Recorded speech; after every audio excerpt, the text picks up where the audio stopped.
So today I want to talk about digital distribution, 3D printing, and how this has an impact upon the production of firearms. So, for those who don't know, 3D printers are devices which lay down layers upon layers of a certain substance, whether it be a polymer, a type of plastic melted at high temperature, or there are some that can print in a metal-like substance. It has metal in it, and it's able to create something that's similar to metal. It will never have the strength of a hardened steel, but you can create metal products with a 3D printer. These machines work on files, just pieces of software that you download. You put them into a 3D printing program, which then communicates to a 3D printer, which then lays down the material into the shape that you want it to lay it down into. So you could manufacture rather complex shapes. 3D printing has a big use in making prototypes. So a company with a new idea, good idea, can make a 3D print of this idea. And this lowers the cost over traditional machining methods. Right, a traditional machinist needs tens of thousands of dollars worth of machinery, milling machines, drill presses, lathes, that sort of thing. And their time is valuable. So you actually have to pay the skilled machinist to create your prototype. But if you just need a simple enclosure or a superstructure of some sort, a 3D printer can create that relatively easily and at relatively low cost. What we're talking about today is the concept of 3D printing firearms. So 3D printing guns. Guns are just machines. They are just 3D objects that exist in our world, and they do a certain purpose, which is to fire, bullets from cartridges or, a charge and a projectile, what have you. But they're just machines. So it makes sense that you'd be able to 3D print one of these machines. Recently, a company called Defense Distributed has been making online files available for download to create AR-15 lowers. The lower receiver on an AR-15 is the thing pictured here. It's where the trigger group, the hammer group, and their associated springs are located where the grip is attached, and the portion of the rifle which accepts and holds the magazine. Under U.S. law, only the lower receiver of an AR-15 style rifle or an AK-47 or AKM style rifle or whatever kind of rifle, but AR-15s are far and away the most popular sort of rifle for sporting purposes in the U.S. If you buy 10,000 AR-15 barrels or 10,000 AR-15 trigger groups or 10,000 AR-15 bolt carriers or bolts or firing pins or magazines or pistol grips or butt stocks or flash hiders or any portion of the firearm besides the lower receiver, you have not bought a single firearm. Conversely, if you buy 10,000 lower receivers, you have bought 10,000 firearms, even if that lower receiver does not have any of the other components it needs to be functional. Only the lower receiver on an AR-15 is serialized. So, if you were to download a program which would allow you to 3D print a lower receiver, you could, theoretically, put a trigger group into it, put a hammer into it, hammer springs, bolt carrier, bolt, attach a barrel, attach the handguard, put in a magazine. Of course, you would have to supply the springs and such for the magazine release, for the bolt catch. You would have to have a recoil spring and a buffer tube, buttstock. But if you got all those other parts and attach them to the lower receiver, that lower receiver would not be serialized because you created it and you don't have a license to create firearms. So what this is called is a ghost gun. That's what it's referred to. They're referred to as ghost guns. Guns, firearms that are manufactured without a serial number and without proper licensing. The fear is that people will create these ghost guns, these weapons without a serial number, and commit crimes with them. Right? Perhaps a formerly convicted felon. Someone who is not legally allowed to buy a firearm in the United States. Perhaps they could buy a 3D printer and 3D print themselves a lower receiver, buy the other components that they're allowed to buy, construct them into a rifle, and use that rifle to commit crimes. The fear is that terrorists, right, people who would be on some sort of watch list or wouldn't be allowed to buy a firearm, or people in other countries who are not allowed to buy firearms legally would be empowered by the ability to create their own firearms through the use of a 3D printer. Of course, these people would have to source a hardened steel barrel, if they wanted their weapon to have any longevity at all.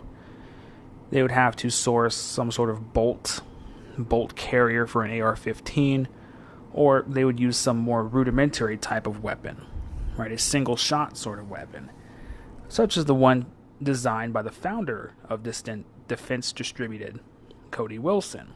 He named it the Liberator, and it is a single shot pistol style weapon, similar to the Liberator pistols dropped for the French resistance in World War II.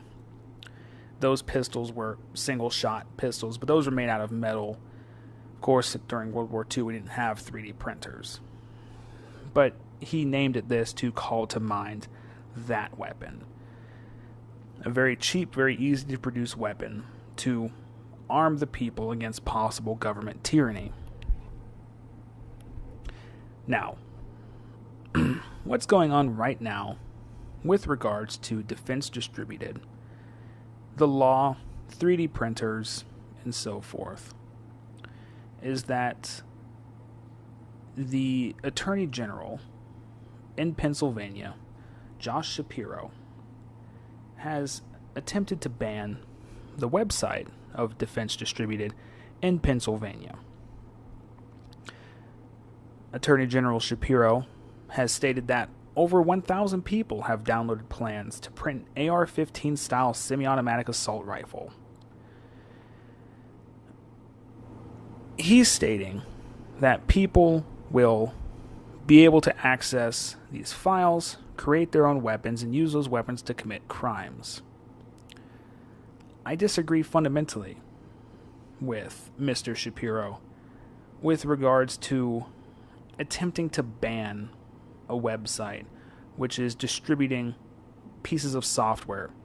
Not even pieces of software, they're just files. They're just file types, like a Word document, that tells a computer to tell a 3D printer to move in a certain way to create a certain product. If 1,000 people have already downloaded this file, they can re-upload that file to any number of websites. If you ban one, Defense Distributed, well, you can just go to another file sharing site and download these files. 1,000 people downloading them means that if one person uploads it, another million people can download it. Another 10 million people can download it. The people in Hollywood, the people in the music industry, the people who create television shows, the people who create media content of all sorts, video games, software like Adobe Photoshop, things like that, have been struggling with online piracy for years and years and years. They've developed complex DRM, digital rights management, a way to protect the software from unauthorized copying and redistribution. And yet people figure out cracks, ways around these barriers to redistribution. So with an open source file, such as one where you could 3D print an AR-15 style semi-automatic assault rifle, right, which once again you can't print the entire rifle because you need the barrel and things for an AR-15 style rifle. You can print a lower receiver. I will grant Mr. Shapiro that. But you can't print the entire rifle. Now you could print an entire one of these Liberator pistols. They're small, fully polymer, single-shot pistols, and I believe they would probably last for only a handful of shots because the plastic would break down and shatter. But the idea that you can stop people from uploading these files is ludicrous, right? If Hollywood with all of its millions of dollars, or the video game industry with all of its millions of dollars, or the music industry with all of its millions of dollars, or whatever sort of media you want to talk about, if they can't stop people from uploading their products, right? If Disney can't stop people from uploading its products to the internet, these 1,000 people who've downloaded this file, well, they can certainly share it. And as soon as it's on the internet, you can't shut it down. It's not to say that we shouldn't do anything to try to curb gun violence. Right, of course we should. Right? More education, right?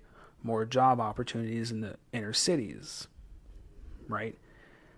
I personally think we should stop the war on drugs. We should look at legalizing the vast majority of drugs, legalizing and regulating them. People are buying drugs and they're funding drug cartels, which are bringing violence into our cities, into our country, right? Not just from south of the border, but, homegrown drug manufacturers here in America, right? I don't think anyone would say that America doesn't have a methamphetamine problem, for instance. And you can create that drug right here in America. And the sale and distribution of that drug causes violence. So of course we should look at ways of curbing gun violence. But the idea that an attorney general can say, oh no, we're going to ban this one website and that's going to get rid of this problem entirely. I'm not even going to talk about the fact, or I guess I will talk about the fact that plans are openly available online to create Sten gun replicas. The Sten gun was a weapon made during World War II in the United Kingdom. It's a relatively simple stamped metal weapon. And, all you need to make it, and once again, all you need to make it is some simple tools, some simple machining tools, right? But once again, you can buy barrels, you can buy bolt carriers, you can buy bolts. The only thing you need is a lower receiver. There are ways besides 3D printing these, right? There are kits online that you can buy. They come to you. They're called 80% lower receivers. They're 80% complete. All you need is a drill press. You drill out the rest of the lower receiver, and voila, you have a lower receiver. Now, legally, you are supposed to serialize it. But if you chose not to, right, you'd be committing a crime, but the option is there. 3D printing is not the only method by which people can create lower receivers for AR-15s or create simple single-shot weapons, right? A zip gun, is essentially, if you want to break it down to its simplest components, is a pipe with a shotgun shell in it, and you hit the back of the shotgun shell with a nail or something. The shotgun shell goes off, the BBs fly out the front of the pipe, and you can cause harm to another human being if you so chose. So, going after a single website because you think that they shouldn't distribute these things is ridiculous. It's ridiculous because now I'm reading it online. It's made national news. This is on CNN.com. And it says more than 1,000 people have already downloaded plans to print an AR-15 style semi-automatic assault rifle. So now people know, oh, this file I have, it's now valuable, right? So I should put it onto the internet and give it away. And now I guarantee you there's going to be an explosion in people downloading these files because they see what they think is government tyranny, right? The exact thing they've been told will happen. People will start to crack down on their Second Amendment rights, and so they're going to react. And they're going to react by spreading this file far and wide. So the answer is not to try to ban digital files because it won't work. It can't work. If Disney can't stop people, if Fox can't stop people, if Universal can't stop people, if, Activision can't stop people from uploading its media, these 1,000 simple files will be uploaded and downloaded, I guarantee you, tens of thousands, hundreds of thousands, millions of times. And to go back to gun violence, there are already about 10 million privately owned firearms, or firearm owners. I don't remember the exact statistic, but there are already millions of firearms in the United States. If someone wants to get hold of one, it's not incredibly difficult. It's easier and cheaper for a criminal to just buy a firearm in the United States of America than it is to go out to buy a 3D printer that can handle making a quality 3D print and buying the reels of plastic that you need to even print the thing, right? Go on YouTube and look up 3D printing tutorials. Look up these entire channels which are dedicated to the dozens and dozens and dozens of machines at different price points. And they're talking about this filament. The filament is the spool of plastic. It looks like a big, thick fishing line, if that helps you put it into perspective. And it is fed through this machine and melted and laid down, layer after layer. Go and look at the dozens of machines, dozens of filaments, everything available on the market, right? The amount of time and effort you would have to go through to find a 3D printing solution that would work, it's much, much easier just to go and buy a firearm, either legally or illegally. And if you wanted to manufacture a firearm illegally, there are already lowers available that you buy, and you just drill them out. And voila, it's the same thing. Right? These are really just more of a mechanical novelty than anything. The ability to print it to say, oh, I printed a gun. That's neat.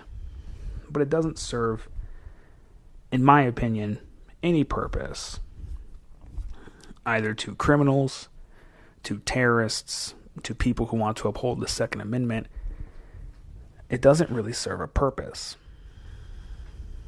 And trying to ban it and bringing it to national attention is only going to make more people download these files and more people create these weapons just to show you that they can. Just to say, look, government, I can do whatever I want, and I'm going to. And there's nothing you can do to stop me. Attorney General Shapiro. Sometimes it's better to not ignore a problem but to maybe not call direct attention to a very flimsy solution that you've come up with on the fly. This will not solve gun violence in America. This will not solve gun crime in America.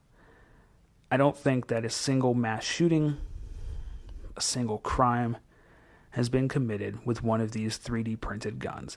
If I'm wrong, please link down below this video. Please make your own video showing the times where crimes have been committed not with guns that have had their serial numbers removed, or guns that were bought illegally, or guns that were stolen, or guns that were got through other ill-gotten gains, right? Specifically 3D printed firearms.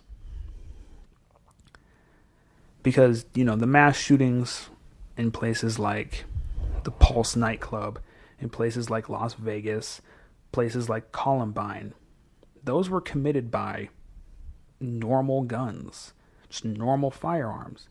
And once again, we should attempt to address that problem. But banning a single website because it's distributing digital files that you disagree with is only going to cause people to distribute those files farther and faster than you could have ever imagined. So, like I said, show me examples where I'm wrong. Make your own videos. Support Attorney General Shapiro if you think that he's doing something that I don't know about, that maybe his idea is better than I think it is. And you guys have a nice day.